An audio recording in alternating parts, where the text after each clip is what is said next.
Eto mga idol, unahin natin ang undercard ni Casimero at Ogoni. So unang sumala nga po ay si Takeshi Inoue kontra sa pambato ng Thailand na si Tyranan Matsali. Nakataya nga dito ang WBA Asia Pacific Super Welter o 154. Sa round 5 nga po mga idol ay 3 beses bumagsak itong Thailander at 2 beses naman bumagsak pagdating sa round 6. Dito na rin nagtapos ang bakbakan mga idol, kaya napanatili ni Takeshi Inoue ang kanyang WBO Asia Pacific.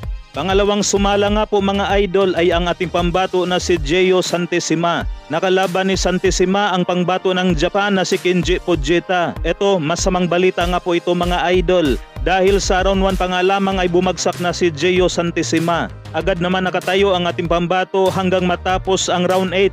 Dito nga ay panalo ang baguhang Japanese na si Fujita. Pangatlong sumalang naman mga bossing ay si Vince Paras kontra sa pambato ng Japan na si Kai Ichizawa. Para nga po ito sa WBO Asia Pacific Flyweight. Napakagandang salpukan ang ipinakita ni Vince Paras, talagang swabing-swabi ang galawan. Kaya dahil dito ay panalo si Paras mga bossing. Sabay kumapit na naman ito sa rounder. Matatandaan na ito rin ang kinapitan ni Paras sa Okada. Kaya doble nga po ang panalo ni Paras mga bossing. Panalo na sa bakbakan at panalo pa sa Haponesa. Pangapat namang sumalang mga bossing ay ang alaga ni Nonito Donaire Sr. na si Daniega.